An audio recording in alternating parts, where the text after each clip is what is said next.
Saludos afectuosos. Vamos a continuar con el episodio 44 de la carta a los Hebreos. Estamos analizando el capítulo 3, versículos del 7 al 11. El título: No endurezcáis vuestros corazones. Y el primer punto a tratar es lo que dice el versículo 7. Le damos lectura, capítulo 3, verso 7. Por lo cual, como dice el Espíritu Santo, si oyereis hoy su voz, no endurezcáis vuestros corazones. En la frase del verso 7, cuando dice, si oyereis hoy su voz, por lo cual, escuchar, oír su voz. A la luz de lo que hemos visto en la primera sección de Hebreos, el capítulo 3, en los episodios anteriores, se puede trazar un paralelismo a saber, miren, al ser el pueblo de Dios del nuevo pacto, los cristianos somos el pueblo de Dios del nuevo pacto, somos, así como el pueblo del viejo pacto, estamos progresando en nuestro andar por el desierto a medida que avanzamos hacia la tierra prometida. Los judíos avanzaban hacia una tierra prometida física localizada en Canaán. Cristo, que es superior a Moisés, es nuestro líder, es nuestro guía y le seguimos a una tierra prometida que es mucho mejor que la que se dio en el viejo pacto. Por lo tanto, la advertencia al pueblo antiguo testamentario aplica de igual modo a los que estamos bajo el Nuevo Testamento. La exhortación del autor a sus lectores está dividida en forma natural por estas expresiones, por lo cual, a causa de lo cual y por tanto. Y vamos a analizar más sobre ellos. Comenzamos con la primera, por lo cual escuchar.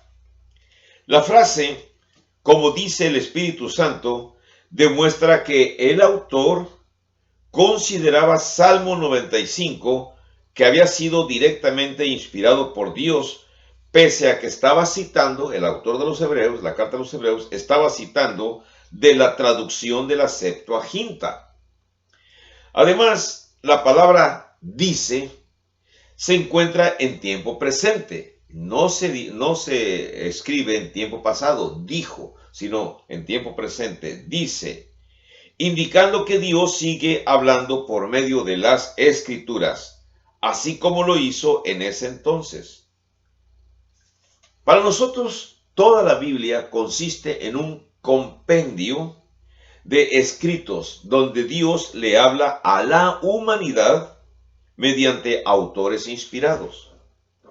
Por supuesto, se refuerza esta idea con lo que leemos en 2 de Pedro, capítulo 1, 20-21. Se lo voy a leer, donde dice, entendiendo primero esto, que ninguna profecía de la Escritura es de interpretación privada, porque nunca la profecía fue traída por voluntad humana, sino que los santos hombres de Dios hablaron siendo inspirados por el Espíritu Santo. Y los santos hombres de Dios, los que hablaron en el antiguo pacto, como los que hablaron en el nuevo pacto. Así que las advertencias antiguo testamentarias contra el pecado y contra la apostasía por lo tanto, son tan aplicables en el antiguo pacto como también aplicables a nosotros, al igual como las frases o los mandatos, las advertencias que se encuentran en el Nuevo Testamento, que muchísimas personas defienden la posición y dicen, para nosotros los cristianos son las normas del Nuevo Testamento. Sí, las normas, pero las advertencias, así como se dan en el Antiguo Testamento, también se aplican a nosotros. El autor de los Hebreos citó del libro de los Salmos, el capítulo 96, voy a buscarlos aquí para leérselos, el Salmo 96, versículos del 7 al 11, se los leo rápidamente. Salmo 96, versículos del 7 al 11. Dice así, del 7 al 11. Tributad a Jehová, oh familias de los pueblos. Dad a Jehová la gloria y el poder. Dad a Jehová la honra debida a su nombre. Traed ofrendas y venid a sus atrios. Adorad a Jehová en la hermosura de la santidad. Temed delante de él toda la tierra. Decid entre las naciones, Jehová reina. También afirmó el mundo, no será conmovido. Juzgará a los pueblos en justicia. Alégrense los cielos y gócese la tierra. Brame el mar y su plenitud. Lectura del Salmo 96 desde el verso 7 hasta el verso 11.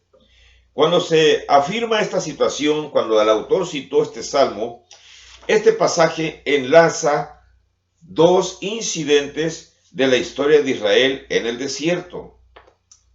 En un caso, los israelitas estaban desesperados por la escasez de agua y entonces murmuraron contra Moisés.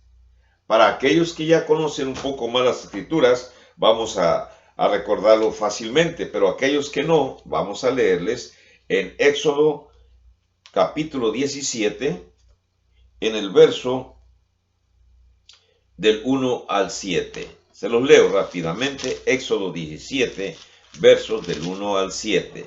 Dice así: Toda la congregación de los hijos de Israel partió del desierto de Sin por sus jornadas, conforme al mandamiento de Jehová, y acamparon en Refidim, y no había agua para que el pueblo bebiese.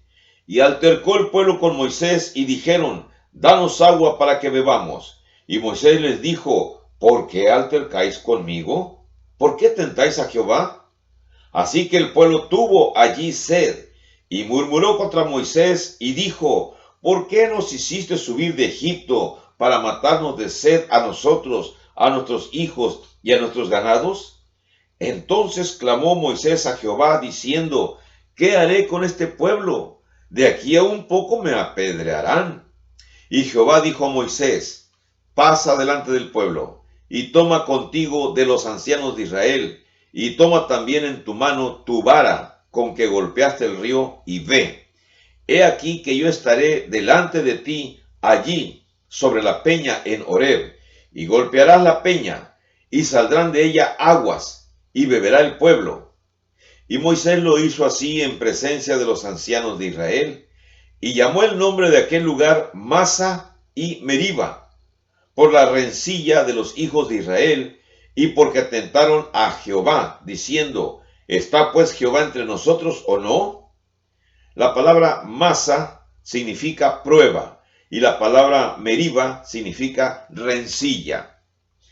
Así que esta circunstancia que está citando de Éxodo 17, 1, 7 es cuando el pueblo murmuró. El autor de los Hebreos les va a recordar a los receptores de la carta lo que aconteció allá precisamente en el desierto. Tiempo después, Moisés envió a unos espías a mirar la tierra prometida, para calcular, para que miraran qué productos había en la tierra y cuán hermoso era la tierra que iban ellos a conquistar. Así que cuando regresaron, trajeron un reporte triste sobre Canaán, lo cual hizo que muchos rehusaran invadir de inmediato la tierra prometida. Vamos a mirar rápidamente, para los que poco conocen de las Escrituras, vamos a mirar rápidamente en libro de Números, capítulo 13, verso 25. Se los encuentro rápidamente.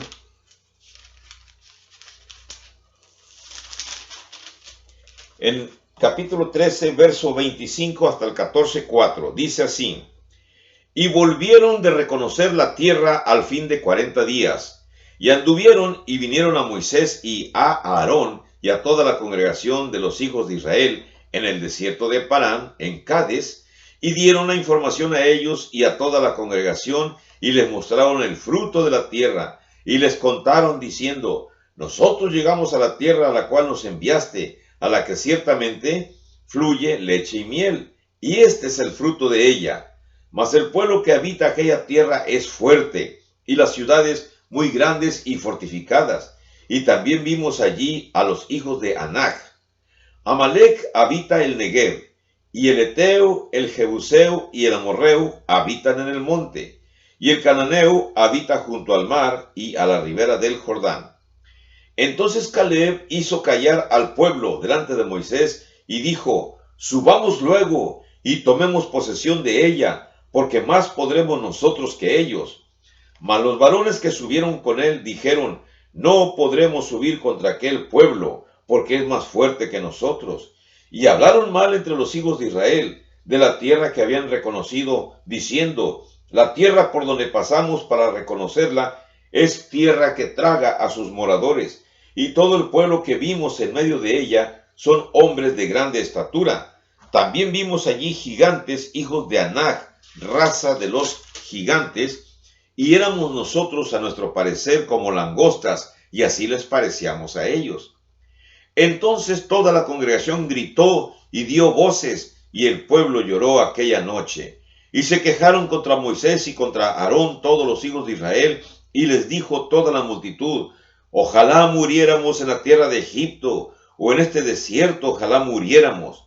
¿Y por qué nos trae Jehová a esta tierra para caer a espada, y que nuestras mujeres y nuestros niños sean por presa? ¿No nos sería mejor volvernos a Egipto? Y decían el uno al otro: designemos un capitán y volvámonos a Egipto. Por supuesto, de aquellos 12 espías, 2 trajeron buenas noticias, Josué y Caleb, y 10 trajeron malas noticias, y esos 10 soliviantaron al pueblo y se rebelaron contra Moisés. El escritor de los Hebreos está mencionando estos 2 eventos en los cuales en ambos casos se muestra la falta de fe de Israel durante su andar por el desierto. Ambos incidentes surgieron de la falta de confianza en Dios. Ahora, una cosa es alegar ser el pueblo de Dios y otra cosa es confiar en Dios para que le provea según le parezca mejor. Así que yo puedo alegar ser cristiano, pero otra cosa es mostrar que confío en Cristo. Importante. Déjenme pasarme a la siguiente sección. La frase donde dice: a causa de lo cual vino la ira de Dios, versos del 8 al 10.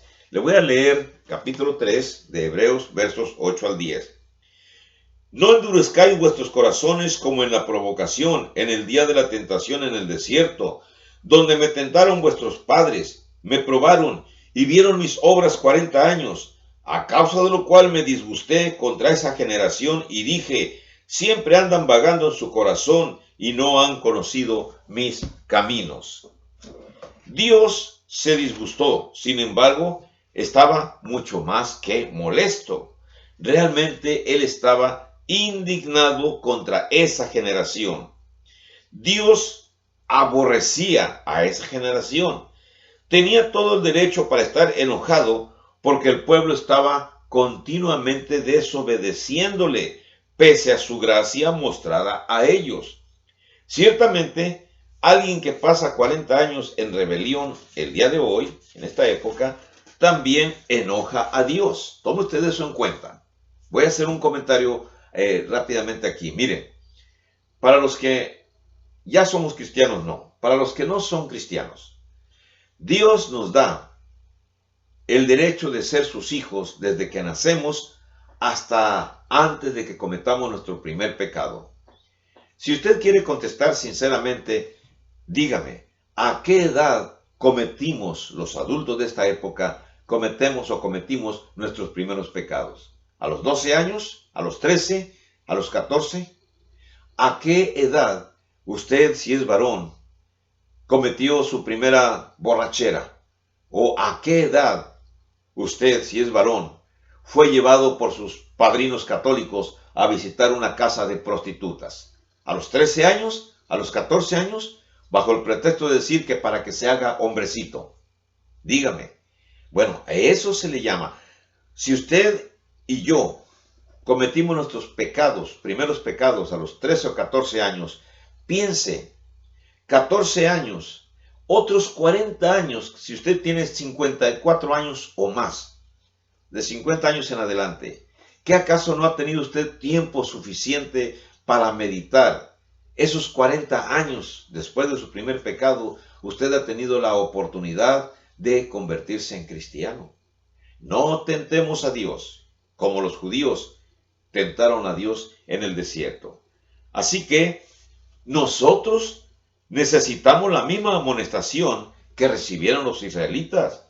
Nosotros podemos angustiar a Dios así como lo hicieron ellos. Otra vez les recuerdo, desde que nacemos hasta nuestra edad, antes, vamos a decir la pubertad, la adolescencia, todavía somos inocentes porque hacemos cosas o actos que no están plenamente razonados.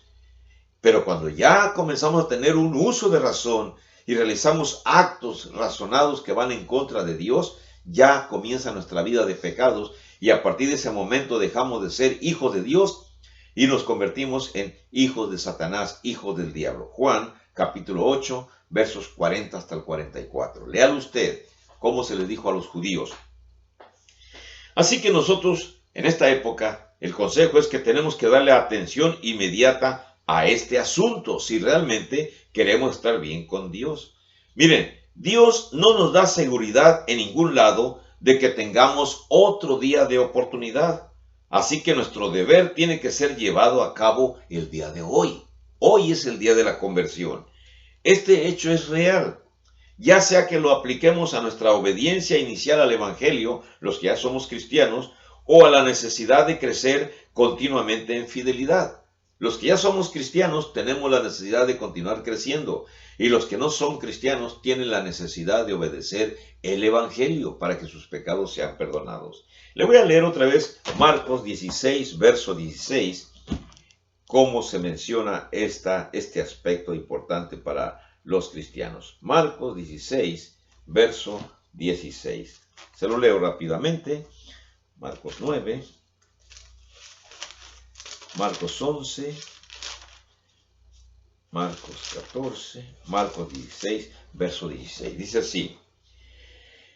Verso 15, cuando les da el mandato a los apóstoles, dice: vayan por todo el mundo y prediquen el evangelio a toda criatura. El que creyere y fuere bautizado será salvado, mas el que no creyere ni fuere bautizado será condenado. Ese mandato le dio Jesús a los apóstoles que fueren, no niños que sean bautizados. El texto dice claramente persona que ya puede creer, y un niño de 8 años, de 8 meses, de 4 meses que es bautizado todavía no puede creer. En Marcos 16, versos 15 y 16 se da ese mandato. En Hechos 2.38, cuando se inicia la iglesia, le voy a leer Hechos 2.38, cómo obedecieron ese mandato los que oyeron a los apóstoles. Dice en Hechos capítulo 2, verso 38, dice así, desde el 36 dice: sepa pues ciertísimamente toda la casa de Israel que a este Jesús, a quien vosotros crucificasteis, Dios le ha hecho Señor y Cristo. Al oír esto, verso 37, se compungieron de corazón y dijeron a Pedro y a los otros apóstoles: varones hermanos, ¿qué haremos? Y el verso 38 les dice los apóstoles: Pedro les dijo: arrepentíos y bautícese cada uno de vosotros en el nombre de Jesucristo para perdón de los pecados y recibiréis el don del Espíritu Santo. Ahora, esto le dijo Pedro a aquellos que le habían preguntado: ¿qué hacemos? Porque habían entendido perfectamente que ellos habían crucificado al autor de la vida, a nuestro Señor Jesucristo. Y la única manera de ser perdonados era obedeciendo el Evangelio. Así que eso es respecto a los que no son cristianos. Pero a los que ya somos cristianos, ¿qué tenemos que hacer? Seguir creciendo en la fidelidad para con Dios. Me remito al libro de Segunda de Pedro, capítulo 1, versos del 5 al 11. Por favor, Segunda de Pedro, capítulo 1, del 5 al 12. Dice: vosotros también, poniendo toda diligencia por esto mismo, añadid a vuestra fe virtud, a la virtud conocimiento, al conocimiento dominio propio, al dominio propio paciencia, a la paciencia piedad, a la piedad afecto fraternal y al afecto fraternal amor. Porque si estas cosas están en vosotros y abundan, no os dejarán estar ociosos ni sin fruto en cuanto al conocimiento de nuestro Señor Jesucristo. Pero el que no tiene estas cosas tiene la vista muy corta, es ciego, habiendo olvidado la purificación de sus antiguos pecados. Esta ya es referencia a los cristianos. Por lo cual, hermanos, tanto más procurad hacer firme vuestra vocación y elección, porque haciendo estas cosas no caeréis jamás, porque de esta manera os será otorgada amplia y generosa entrada en el reino eterno de nuestro Señor y Salvador Jesucristo. Prácticamente el autor de los Hebreos, el mensaje que se está dando a ellos va para los que ya somos cristianos y va para los que no son cristianos todavía. Los primeros lectores de Hebreos, los judíos cristianos de Palestina, encararon el grave peligro de alejarse del cristianismo y necesitaban una amonestación especial. La recibieron y se les dijo esta frase: no endurezcáis vuestros corazones. Es lo que se les dice en el capítulo 3, al principio del verso 8. No endurezcáis vuestros corazones. Nosotros en esta época también podemos endurecer nuestros corazones al rechazar las amonestaciones del Evangelio. Los que intencionalmente endurecen sus corazones para oponerse a la palabra de Dios son de quienes se debe de tener realmente mayor compasión. O sea, hay personas que no son cristianas que se oponen férreamente al mensaje de Dios y se convierten en marianistas, se convierten en seguidores papistas o en seguidores de sus pastores, pero no en seguidores de Cristo. Necesitamos tener compasión por ellos. Y aquellos que ya son cristianos y que después de ser cristianos y de haber probado las bendiciones de Dios, lo rechazan y abandonan el cristianismo, también merecen nuestra compasión. Vamos a ver, el autor de Hebreos escribió: como en la provocación en el día de la tentación en el desierto, verso 8. Dice, el verso 8 dice, como en la provocación en el día de la tentación en el desierto. Entonces se está haciendo la alusión a los eventos que sucedieron en Meriba, en Masá. El salmo que se cita en realidad dice: no endurezcáis vuestro corazón como en Meriba, como en el día de Masá en el desierto. El Salmo 95, verso 8. Meriba fue el lugar donde los israelitas murmuraron por la escasez de agua. Ya les leí Éxodo 17 del 1 al 7. Y los términos Meriba y Masá son aplicados al mismo lugar. Al dar la traducción de estos nombres, el autor de Hebreos siguió la redacción de la Septuaginta. Usó la Septuaginta continuamente, pese a que en ocasiones puede que haya usado una paráfrasis de la misma. El texto hebreo de Salmo 95:8 significa literalmente: no endurezcan sus corazones como en el día de Meriba, como en el día de Masá en el desierto. La Septuaginta dice: no endurezcan sus corazones como en la provocación, de acuerdo al día de la irritación en el desierto. La palabra provocación o rebelión se traduce del griego parapikrasmos, que es el equivalente griego de Meriba. El otro nombre para ese lugar, Masá, que significa contienda, equivale a la palabra griega para prueba, peirasmos. El autor dijo que los israelitas probaron la paciencia de Dios con sus protestas, según dice el versículo 9, donde me tentaron vuestros padres, me probaron y vieron mis obras 40 años, dice el autor. Así que, ¿cómo pudieron ellos manifestar tal actitud después de ser testigos de los milagros en Egipto? Después de ver el sorprendente regalo del agua que fluía de la roca, o después de recibir los alimentos, amorosos alimentos proveídos por Dios con las codornices y con el maná en el desierto, y después de ser guiados por Dios mediante la nube y la columna de fuego, nos preguntamos, ¿cómo se atreven ustedes todavía a dudar de Dios después de haber observado todos estos actos? Bueno, puede que también nosotros veamos las obras de misericordia de Dios y aún así lo hagamos enfadar al probar su paciencia siéndole indiferentes y rebeldes. Usted ya es mayor de 50 años. Desde sus 14 años que cometió su primer pecado hasta ahorita han pasado 40 años. 40 años de oportunidad para cambiar su vida y ser cristiano. Usted está probando a Dios. Los que ya nos convertimos en cristianos y andamos arriba de los 50 años, hicimos lo correcto. No quisimos seguir tentando a Dios. No quisimos ser indiferentes ni rebeldes. Cambie usted. Nos miramos en la siguiente sección. En el siguiente video vamos a mirar esta sección que se encuentra aquí. Gracias por su atención. Hasta luego.